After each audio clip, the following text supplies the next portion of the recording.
El gobierno de la Nación Argentina cumplimenta esta noche 7 cabalísticas privatizaciones, 7 sectores estratégicos del quehacer nacional. Encaramos las privatizaciones de la televisión, de los teléfonos, de instalar el sistema del peaje, de instalar la concesión vial o la concesión ferroviaria, también de privatizar las radios y de incorporar, por supuesto, la privatización de la empresa estatal de la aeronavegación. Nosotros hemos ideado un decálogo que dentro de unos días se conocerá, que es el decálogo menemista de la reforma del Estado. El mandamiento 1 son palabras de Menem, él no lo conoce aún. El mandamiento 1 está extraído de sus muchos discursos, dice así: nada de lo que deba ser estatal permanecerá en manos del Estado. Qué frase la que dejó Roberto Dromi, desaparecido recientemente, no hace mucho que ha fallecido, y ha sido, creo que, recordado José María Rinaldi por esta frase, la número 1 del decálogo menemista, ¿no?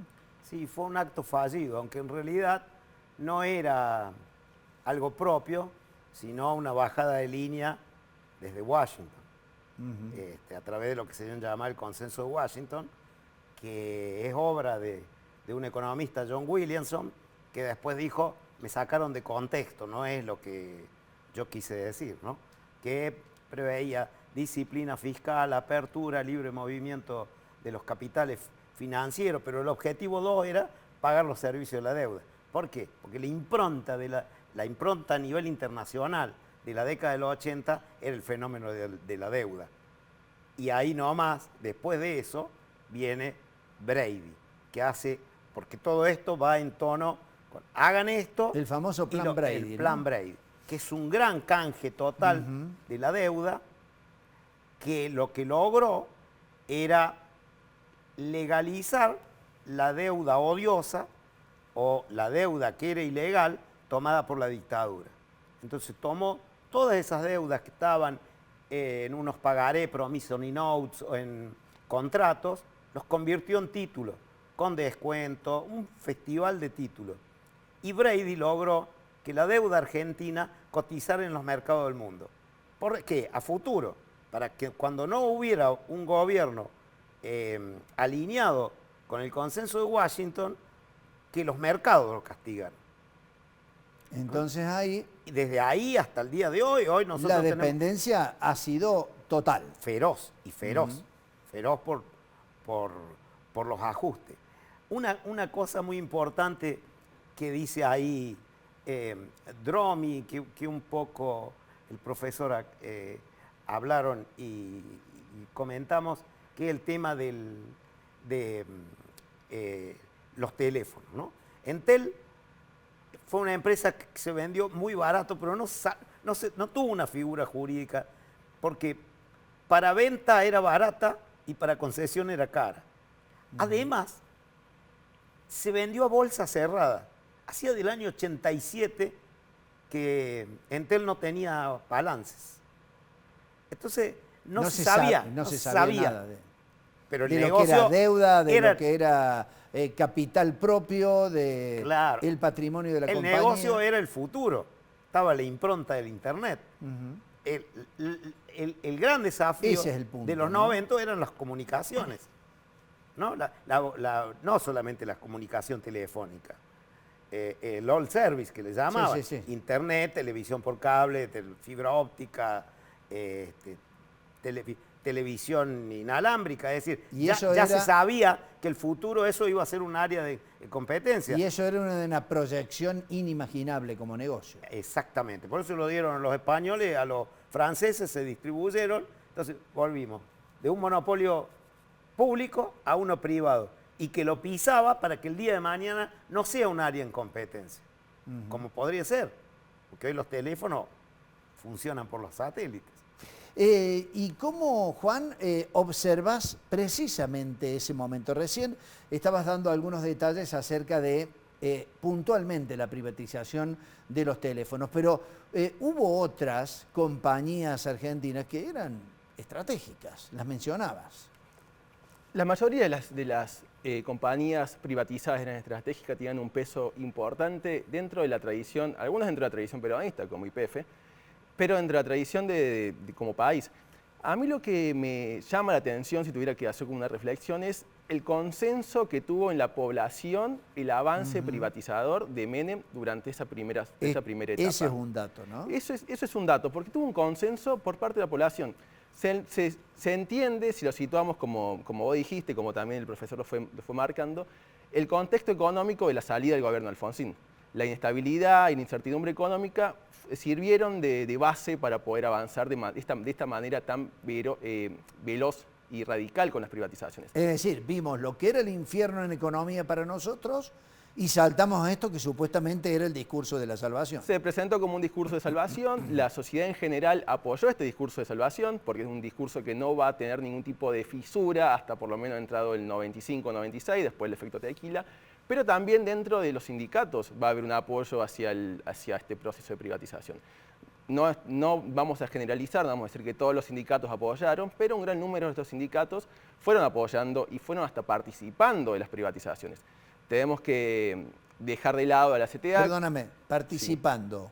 Sí. ¿Qué significa? ¿Formaron parte de arrimar, por ejemplo, a algún grupo interesado en comprar una determinada compañía o hacer algún tipo de inversión?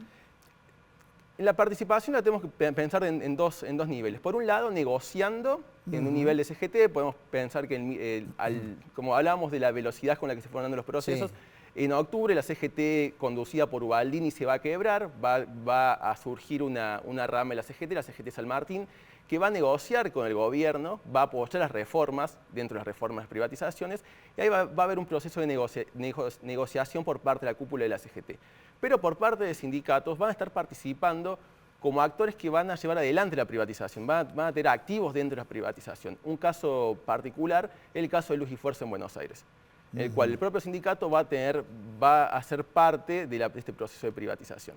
Algo que no ocurrió en Córdoba. Córdoba, bueno, efecto, está en una situación de empresa estatal, pero ahí se puede ver cómo los sindicatos también se están sumando a este proceso de modernización del Estado. Recién en el 94, 95 va a haber críticas, va a haber fisuras, pero en este primer momento, con velocidad y con éxito, se desarrollaron las privatizaciones. Bien, vamos a repasar un tape de nuestro archivo. Está interesante porque hace un raconto de buena parte de las compañías que fueron privatizadas, desde el 89 en adelante. Fíjese. El menemismo puso en marcha la venta de todas las empresas y servicios que se encontraban en manos del Estado. Entre 1989 y 1998 se privatizaron los servicios telefónicos, los canales de televisión, las carreteras, los ferrocarriles, las aguas corrientes, la distribución de gas natural y de electricidad, las dos plantas siderúrgicas, YPF, el mercado de Hacienda de Liniers, los aeropuertos, el correo, las radios y la Caja Nacional de Ahorro y Seguro. Y después de la venta de todo esto, después de quedarnos sin buena parte de los capitales estatales, ingresando capitales extranjeros, José María Rinaldi, ¿nos sirvió de algo esto? Digo, ¿sirvió para equilibrar esas cuentas fiscales o cuentas públicas que estaban en rojo? Solo en el año 93 tuvieron superávit. Después apareció esto que yo decía en la primera parte, los déficits en los dos balances básicos. ¿Qué hace ese cinturón de castidad de atar la base monetaria a las reservas? Hace de que la moneda se sobrevalore. Esto es típico. Hay una brusca caída de los niveles de inflación después de la hiper del 89, se recupera el crédito, la gente tiene acceso a tarjeta de crédito y ahí viene la típica burguesía argentina y el triunfo, ¿no? Y la complicidad de un sector del sindicalismo, que apoyaban, digamos, eso, como en algún momento, durante la tercera temporada de economía neoliberal, apoyaban que ellos podían comprar dólares y hacían puré. Eso me consta en charlas que he dado. Entonces, esa situación lleva al triunfo de Menem del 85, el amplio triunfo, a través de ese fenómeno político que se le dio en llamar el voto licuadora. ¿Por qué? Porque la clase media argentina estaba con un problema de línea blanca, con un problema de un deterioro del electrodoméstico, y el hecho de recuperar el financiamiento les permitió comprar en cuota los electrodomésticos. Entonces, el terror a que cayera la convertibilidad fue mayúsculo y por eso votaron en gran mayoría. Era eso o la caída de la convertibilidad. ¿Y qué había pasado? En el 94 se produce la crisis mexicana, el efecto tequila. A un país que estaba igual que la Argentina, con sobrevaloración de moneda, con déficit en las cuentas externas, con déficit fiscal y necesaria de financiamiento. Entonces se produce la corrida y lo rescata Estados Unidos. ¿Con qué? Con la garantía del petróleo, 50.000 millones de dólares. Y a nosotros nos impacta fuertemente, casi se cae la convertibilidad ahí. ¿Y qué nos salva? Nos salva Brasil, porque Brasil realiza el plan real y sobrevalora mucho su moneda. Y eso lleva a que las exportaciones, principalmente primarias argentinas, sean mucho más competitivas. Y aparece el fenómeno de la Brasil dependencia. El 33% de las exportaciones volvieron a ser hacia Brasil. Entonces ahí recupera divisas Argentina. Y después, cuando vuelven a caer en el déficit, teníamos déficit inclusive comercial, un fenómeno que rara vez tiene Argentina. Tiene déficit comercial, es decir, en bienes. Cuando no pueden ni sostener el déficit fiscal y el déficit externo, como yo no podía tocar ni expandir moneda por otra razón que no fuera la externa, es decir, con ingreso de dólares, o absorber con disminución de dólares, esto es exportación e importación, el único sostén, es decir, las reservas no las podía tocar, el único sostén de equilibrio del balance externo y del balance fiscal era la deuda. Y se produce esta fabulosa más que triplicación de la deuda externa. De la deuda externa. Juan Gerbaldo, y paralelamente a todos estos problemas económicos, en lo social, el país tiene o empieza a tener un serio inconveniente porque no se había prestado atención a la consecuencia de estas 100.000 personas que perdían su puesto de trabajo. Algunos terminaron poniendo el famoso kiosquito en el barrio y hubo un problema social realmente muy grave, ¿no? Desde ese momento. Totalmente, abre una nueva etapa en relación a lo social, se rompe el pleno empleo, el mercado caracterizado por el pleno empleo, y va a emerger una nueva figura que va a tener mucho impacto años más adelante, que es la figura del desocupado.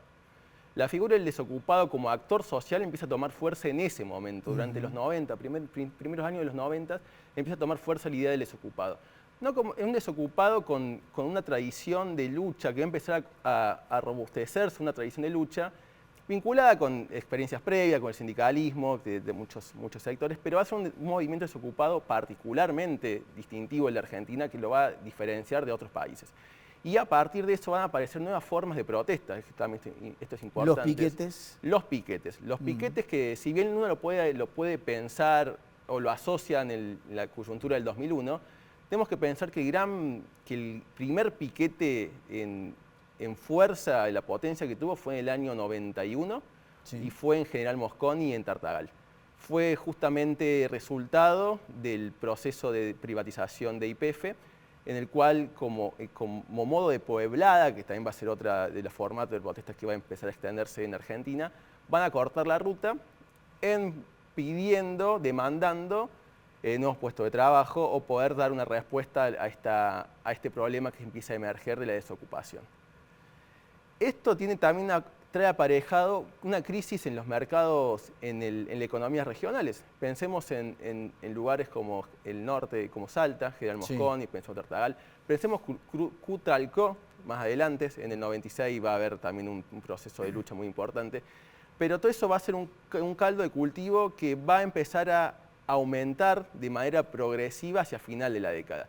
Ya hacia el final de la década, con una crisis ya en el modelo, como decía el profesor Duevo, del efecto tequila, ya esa crisis social va a estar latente y va a ser un causante en el 2001 de la caída del gobierno de la Rúa.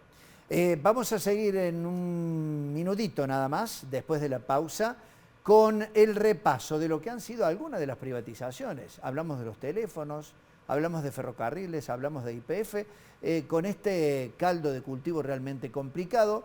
Decía José María Rinaldi, los problemas económicos que en algún momento se resolvieron por un instante, pero volvieron más adelante, y también la fuerte deuda social que empezó a tener a partir de ese momento la República Argentina. Seguimos en un ratito en 40 de Argentina Democracia.